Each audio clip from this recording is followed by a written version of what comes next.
Seattle, the city of steel wings, once lit up under sunsets, reflected off massive Boeing jets soaring through the sky. The roar of their engines was more than just the sound of an industry. It was the heartbeat of a nation that once believed there were no limits to human ingenuity. For over a century, Boeing rose beyond the realm of business to become a symbol. Every flight path, every silver wing slicing through the air, was a declaration. America doesn't just build planes, America rules the skies. From Everett to Wichita, from glowing factories to elite pilot training centers, Boeing stood as an empire weaving together technology, military might, national pride, and the dreams of millions. But just when the world thought those wings would only climb higher, a sudden storm rolled in. Not a storm of nature, but one born of politics, from tariff walls and erupting trade wars. In the midst of this storm, Boeing faced questions that went far beyond business basics, like where to manufacture, who to sell to, or how to price. Now, the question was existential. Would it remain a symbol of America, or become a global corporation forced to abandon the very land where it was born in order to survive? The light in Seattle seemed to dim as news broke. New import tariffs, new protectionist strategies, warnings out of Washington. Behind the glass doors of Boeing's headquarters, top executives were no longer focused on technical innovation or dreams of space. They were focused on survival, debating whether to shift production overseas, and if so, how America would react. Workers who once believed their factory jobs guaranteed a lifetime of stability now faced deep uncertainty, as a single strategic decision could wipe out entire communities overnight. The storm didn't just shake Boeing's foundations, it rattled America's image itself. A nation once waving the banner of globalization now erected towering trade barriers. The irony was stark. America, once the champion of free trade, was now the force binding its own aviation giant in chains. Behind all the debates lies a truth that can't be ignored. Trade has become a weapon. Tariffs are no longer just economic tools. They've become political leverage, used to protect and to threaten. And in this new reality, the aviation industry, with Boeing at its center, faces the danger of becoming a pawn on the global geopolitical chessboard. When trade becomes a weapon, Boeing's story is no longer just about one company. It becomes the story of America entering a storm-filled era.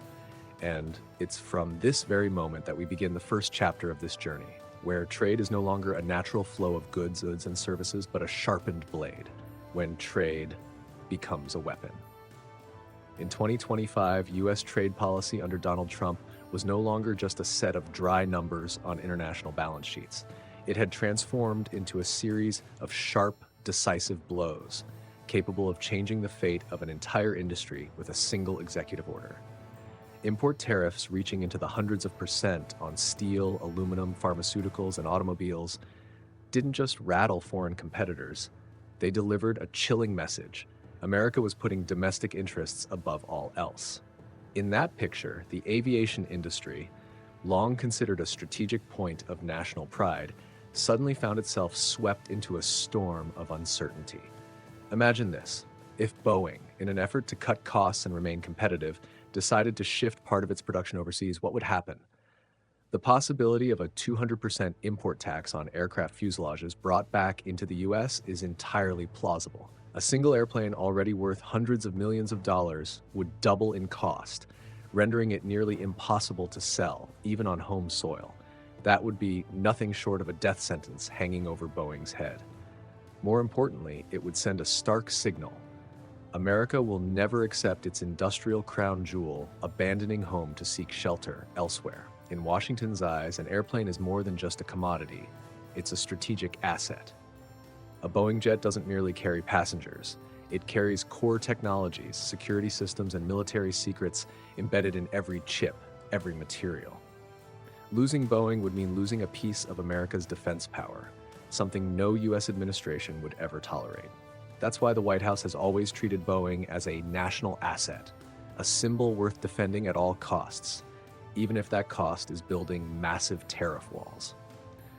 But here lies the paradox. Those very walls are now suffocating Boeing. Production costs in the US keep rising, imported materials are becoming more expensive, international contracts are delayed as clients grow wary of political risk. Boeing has become a giant bound by the very ropes of its homeland, ready to soar but held back at every turn. And in boardroom after boardroom, one question keeps coming up. Is there a way to keep Boeing's global standing without betraying Washington's expectations? Trade, once seen as a bridge between nations, has now become a battlefield. Every tariff, every technical barrier is like a loaded gun aimed squarely at the opposition. In this climate, Boeing is no longer free to chart its own course. It has become a pawn in the hands of political power brokers, a pawn of immense economic value tightly entwined with national pride. And it's precisely this entanglement of commerce and power that has pushed Boeing into an impossible bind: stay and suffocate, or leave and be crushed immediately. Behind the towering glass walls of its headquarters in Chicago and Seattle, internal meetings have become increasingly frequent. Tense faces, thick binders, glowing red forecast models, flashing warnings. Amid this crisis, Boeing's leadership knows they must choose a path, even though every option comes with a heavy cost. And so, in closed-door rooms, fierce debates erupt, with one side urging a bold global pivot to escape the squeeze, and the other steadfast in its mission to preserve the American legacy at all costs. It is here that we step into the next chapter of the story. The closed-door meetings where every word spoken could decide the fate of Boeing and the communities whose lives are woven into its wings. Behind the closed doors of Boeing's headquarters, where light glints off glass windows and falls on tense faces, the atmosphere in internal meetings has grown stormy and heavy. In those rooms, company leaders are no longer discussing new flight routes or breakthrough technologies. Instead, they're wrestling with thorny questions. Should they break up production lines and move parts of them outside the US to cut costs and avoid being strangled by tariffs? The first voices advocating for offshoring rose with strong arguments. They pointed to blood-red forecasts where domestic production costs were spiraling out of control and international contracts were slowing due to clients wary of Washington's unpredictable tariff policies.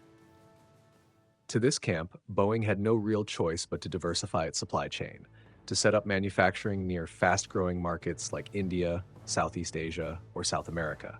They argued this wasn't just a cost-cutting move, but a way to maintain Boeing's global standing in a world that was rapidly shifting.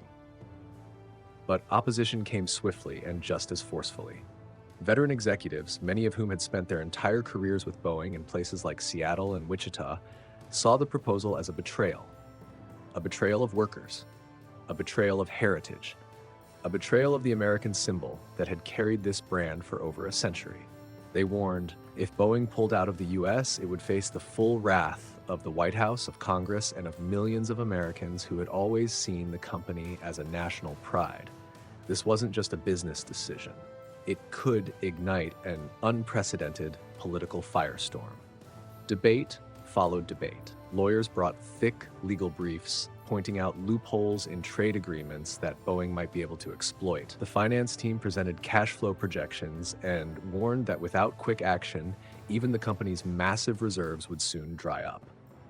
The supply chain division laid out sprawling maps with every bolt, every alloy panel, every electronic system marked by its vulnerability to potential tariffs. And looking at those maps, it became clear. Boeing was no longer a purely American company. It was a complex global network where a single policy shift could snap entire supply chains. The tension in the room tightened like a drawn wire. One side spoke of survival in a cutthroat global economy. The other stressed loyalty to the homeland, to the communities that had built Boeing from the ground up. Every path forward seemed like a double-edged sword. Keeping production in the US meant skyrocketing costs and a loss of competitiveness, while moving operations abroad risked losing the domestic market entirely, with the White House ready to strike back with devastating tariffs. In those moments, many executives seemed to realize that this wasn't a debate that could be resolved with spreadsheets or economic logic alone. This was a battle of belief, of identity, a question of what Boeing would choose to become in this new era. A global corporation willing to sever its roots, attributes, or an American icon determined to endure hardship to preserve its soul. But even as the internal debate raged on without resolution, Outside pressure was closing in. The signals from Washington were growing louder. The White House had no intention of letting Boeing walk away from U.S. soil. And Congress, with lawmakers increasingly attuned to the voices of millions of constituents whose lives were tied to Boeing, began preparing for a hardline response. While the company's leaders remained locked in a tug of war, the pressure from the American political machine loomed like an approaching storm, forcing everyone to brace for a direct confrontation. And so the mounting weight of pressure from the White House and Congress became the fuse for the next round of high-stakes, high-tension dialogue. In the most tension-filled days, the phone on the Boeing CEO's desk rang with a call that could not be ignored: the White House. On the other end was the firm voice of the President of the United States, not calling to negotiate, but to deliver an unequivocal message: Boeing must keep its core manufacturing on American soil. The reasoning was crystal clear. Hundreds of thousands of jobs depended on Boeing, dozens of communities relied on it, and above all, America could not allow its strategic asset to slip into foreign hands.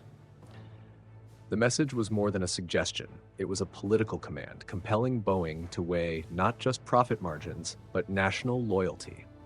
Face-to-face meetings followed soon after, held in plush, red-carpeted rooms, where the Boeing CEO found himself under the piercing scrutiny of the president and his economic advisors. There were no warm handshakes like in the days of signing landmark contracts, only pointed questions cutting straight to the core. What percentage of production is still in the U.S.? How many jobs will be lost if you move operations overseas? How can the American people believe Boeing still belongs to them? Each question landed like a blow, and the CEO knew that any answer could become a sensational headline on the front page the next morning. Meanwhile, Congress was far from silent. Hearings were convened, and lawmakers from both parties took turns grilling Boeing's leadership. From discussions on industrial sovereignty to fears of technology leakage, every argument circled back to the same goal: tether Boeing firmly to the United States. Some legislators even called for special legislation declaring Boeing a national asset that must remain under American control. They repeatedly pointed out how Airbus had expanded across continents with the backing of the entire European bloc. But with Boeing, even a hint of relocating production would send shockwaves through Washington. The paradox became painfully clear. America, once the loudest champion of globalization, the country that urged corporations to spread across all 5 continents, had become the most protectionist and possessive when confronted with its own prized creation. Free trade, once touted as a core American value, had become a luxury, sacrificed in the name of slogans like American jobs first and America's strength above all. Boeing, once the poster child of globalization, was now being forced into becoming a symbol of a closed fortress like America, protecting its home turf at all costs. During those drawn-out hearings, Boeing's executives realized they were being judged not only by politicians, but by the public as well. Live broadcasts carried every question and answer into living rooms, coffee shops, and small towns across the country, places where entire communities still depended on Boeing's presence. The pressure was no longer just numbers in a quarterly report. It was the gaze of millions of Americans, of an entire nation, waiting for an answer. But even as Boeing struggled under domestic pressure, another undercurrent had begun to rise, this time from abroad. International airlines, from Europe to Asia, from Latin America to the Middle East, began to ask the unspoken question: can Boeing still be trusted as a reliable partner? If the US government was willing to turn Boeing into a political tool, what did that mean for international contracts? And if Boeing was forced to become fully Americanized, would the rest of the world still be willing to do business? The first cracks in international trust had begun to show, subtle but undeniable, signaling an even more daunting challenge ahead. And so, the story now turned a new page. The fracture in global trust, where airplanes are no longer just vehicles for transport, but pawns in a global struggle for power between nations. As Washington tightened its grip around Boeing, the ripple effects outside the United States began to spread like waves across a still lake. International airlines, which once saw Boeing as the safest, most stable choice, were now hesitating. Contracts that used to be sealed with a firm handshake now required countless closed-door meetings, filled with extra clauses and legal buffers to guard against potential risks. In Europe, airline executives began to ask the hard question: if the US government can impose tariffs at any moment to protect domestic interests, could the Boeing aircraft ordered today become a liability tomorrow? In Asia, the world's fastest-growing aviation market, the concerns ran even deeper. Carriers in Southeast Asia and India needed hundreds of new jets to meet booming demand for travel and trade.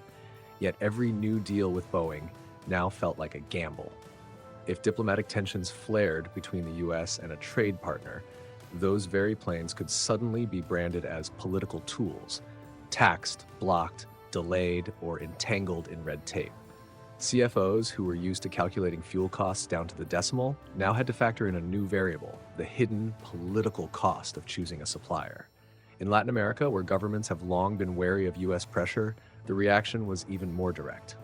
Some administrations issued public warnings. If Boeing and the US moved toward a Made in America only policy, they would retaliate with import taxes on American aircraft.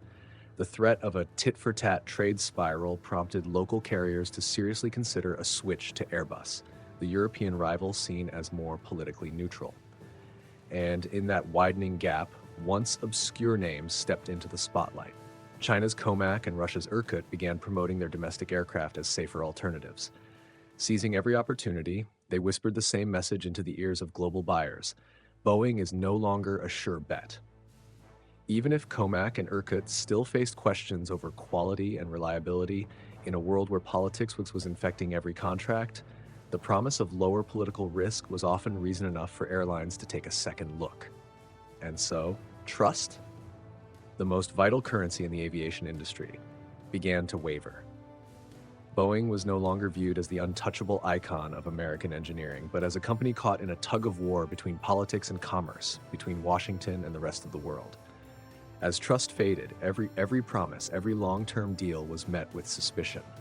And once trust begins to crack, no brilliant engineer or glossy ad campaign can patch it overnight. In this climate, Boeing entered dangerous territory. Because international trust wasn't just under threat from American policies, it was being eroded further by scars that Boeing itself had left behind. Global customers hadn't forgotten the safety shocks, the technical scandals, the delayed deliveries that once shook the entire aviation industry. And now, with political pressure shaking the foundation, those memories returned like ghosts, casting a dark shadow over Boeing's future. And so the story shifted yet again. It was no longer just about trade or geopolitics. It had become a question of trust and the survival of a brand once revered around the world. Boeing now stood face to face with its own shadow, a past of failures, missteps, and falls that had never truly been erased. And this is where the story continues. Boeing under the shadow of its own failures. If the fractures in international trust are fresh wounds, then Boeing's past failures are old scars, ones that never truly healed and are now being torn open more violently than ever. When airlines question Boeing's reliability today, they aren't just reacting to Washington's tariff policies. They're haunted by painful memories long tied to the company's name. The haunting image of two devastating 737 MAX crashes still looms large over the global aviation industry. The loss of hundreds of lives didn't just shake confidence in a single aircraft model. It seeded deep doubts about Boeing's priorities and whether profits had been placed above safety. Investigations, leaked internal emails, and revelations of cost-cutting and regulatory evasion became a stain that couldn't be scrubbed away. And even though the 737 MAX was eventually cleared to fly again, that dark cloud has never fully lifted. It hangs behind every contract, a silent reminder that trust once broken is never easily repaired. But it didn't stop there. Boeing continued to stumble across multiple programs. The 787 Dreamliner, once hailed as a breakthrough in composite material technology, suffered repeated delays and cost overruns in the billions, and exhausting the patience of global customers. Satellite projects and space missions that once promised a bold new era for Boeing instead became bogged down in technical glitches and missed delivery deadlines. Each misstep was like another stone thrown into the lake of trust, sending ripples ever outward, across borders, across industries, across time. Now Boeing finds itself trapped in a perfect storm. American citizens question the company's loyalty. The U.S. government questions its alignment with national interests, and international clients question its safety record and ability to deliver. It's a state of triple distrust, a rare and dangerous place for any corporation, and one from which very few ever recover. And yet, here lies the paradox. Global demand for air travel continues to rise. Airlines in Southeast Asia, India, and South America still need hundreds of new aircraft to serve a surging wave of mobility. These opportunities flicker like light at the end of the tunnel, daring Boeing not to fall. But the challenge remains. Can Boeing simultaneously appease Washington and convince international clients that it still has the capability and the safety record to deliver?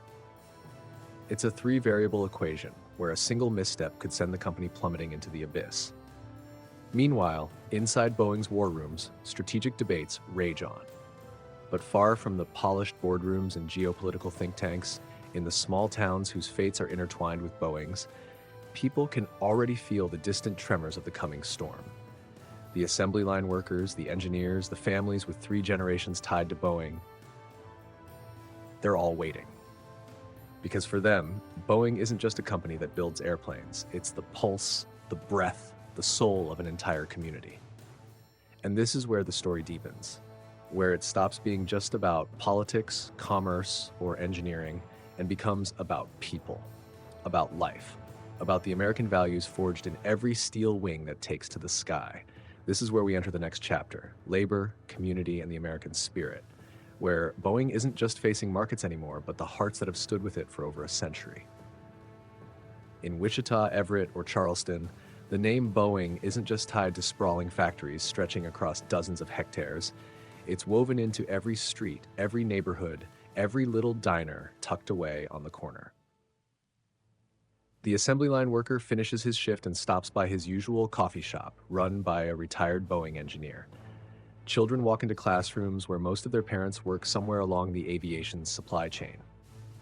Entire communities function like ecosystems bound tightly to the company, where every aircraft that rolls out of the hangar isn't just a feat of engineering, but the product of sweat, sacrifice, and a collective pride that spans generations.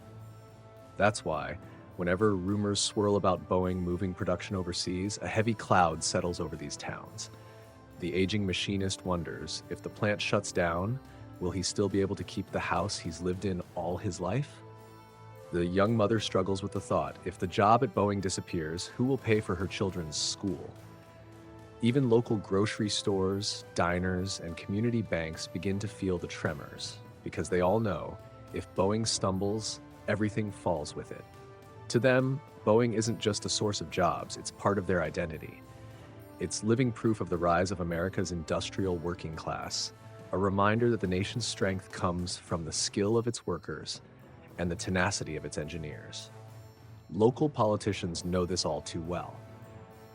Boeing becomes a centerpiece of campaign speeches, promises to protect jobs, to keep the company rooted in the heartland, because they understand that every vote in these regions is inseparable from Boeing's fate. In a world of growing uncertainty, these communities stand as mirrors reflecting core American values, the value of hard work, of believing that from human hands can come great steel wings soaring across the globe. It's a belief that makes Boeing more than just a multinational company. It makes Boeing a chapter in the story of America. And that's why every decision, whether to expand overseas or scale back domestic production, carries a weight far beyond economics. It touches the very soul of a community. But the new era isn't one where legacy or pride alone can keep a company afloat. The world is entering a phase where airplanes must not only be strong and safe, they must be green, clean, and compliant with global climate standards. Airbus is already ahead with its sustainable fuel technologies. China is pouring tens of billions into developing green aircraft. Boeing is now under pressure to catch up or risk falling behind in the race. And so the story shifts once again from labor, community, and American values to a new battleground: environment, technology, and the global race for the future. In this new era, where climate change is no longer a distant concept but a pressing reality knocking on every nation's door, the aviation industry faces unprecedented pressure. The aircraft once celebrated as symbols of freedom and global connection are now scrutinized as contributors to the climate crisis. Passengers no longer care solely about ticket prices or flight safety. They want to know how much emissions their plane produces, whether it runs on clean fuel, and if their airline is committed to reducing its carbon footprint on a global journey. In this context, Boeing is being forced to change, not just to survive, but to prove it still deserves to lead the skies. Airbus has moved faster, launching a series of sustainable fuel aircraft programs and even floating the idea of zero-emission, hydrogen-powered planes. China hasn't been idle either, pouring tens of billions into hybrid aircraft research with ambitions not just in manufacturing, but in green aviation technology. Against this backdrop, Boeing faces a tough question. Can it catch up after spending years battling safety crises, trade wars, and political scrutiny? Boeing's engineers know that this race is unlike any they've run before. It's no longer just about who builds more planes or delivers them on time. It's about who can redefine the meaning of flight in the 21st century. Planes can no longer be just hulking machines transporting people from point A to point B. They must become symbols of environmental responsibility, of cutting-edge innovation, of a company's ability to adapt to a planet that's rapidly warming. If Boeing fails to do this, it could lose ground, even at home. American airlines, under mounting environmental pressure from both passengers and investors, may be forced to turn to Airbus or other rivals just to meet their green commitments. In a world where investment funds are increasingly tied to ESG, environmental, social, and governance criteria, falling behind by even a step could cost Boeing not only customers, but critical funding. That's why in labs and experimental facilities across the company, projects on biofuels, hybrid engines, lightweight materials, and recycling are being pushed into overdrive. Boeing no longer has time on its side.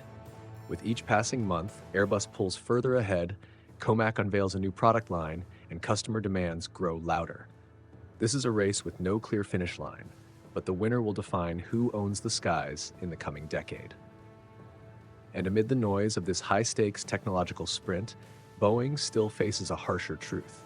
It's not just racing against Airbus or China, it's racing against a trust that's been worn thin in the hearts of the public and its customers. A race to reclaim its position, its honor, and most importantly, the soul that once made Boeing an irreplaceable symbol of America. Boeing's future now resembles an aircraft suspended in dense clouds. The engines are still running, but signals from the control tower keep shifting, leaving no clear runway in sight for a safe landing. The company is caught in a three-dimensional vortex of pressure, domestic politics tightening with every breath, international trust fracturing piece by piece, and a global race so ruthless that even a moment's hesitation could be fatal. Every choice, every decision now carries the weight, not just of a corporation, but of a nation whose name has long been etched into the wings of steel birds. Once, Boeing stood as the irreplaceable symbol of American industrial might, proof that made in America meant quality, safety, and prestige. But today, Boeing stands as something else entirely, a reflection of a much larger paradox between protectionism and globalization, between politics and commerce, between legacy and the demand for reinvention. A single misstep could turn Boeing into a cautionary tale of decline in a new geopolitical age. But if it can channel this pressure into transformation, Boeing could still reemerge as a symbol, proof that America doesn't just defend itself, but still leads the world through times of change. One thing is certain, Boeing can't soar on history alone, nor can it rely solely on political shields. It must regain trust from its workers, from its customers, from the international community, and from the passengers who step aboard its aircraft every single day. That trust won't be earned through slogans, but through action. Safer airplanes, greener technologies, deeper social responsibility, and above all, transparency, so that no shadows linger over its wings of steel. Because those wings don't just carry passengers, they carry trust, power, and the future of a nation. The unanswered question remains, how will America keep Boeing flying high in this storm-filled sky? Will this be a bold journey of rebirth or a long, disoriented flight weighed down by politics and past mistakes? If you followed the story this far, we'd love to hear your thoughts in the comments below. Do you believe Boeing will rise above the turbulence, or will it falter under the weight of politics and past failures? And don't forget to hit subscribe to follow us on future journeys, where every global shift is unpacked, analyzed, and told through the deepest, most thoughtful lens. Because perhaps one comment, one subscription from you is the very push we need to keep telling stories that matter.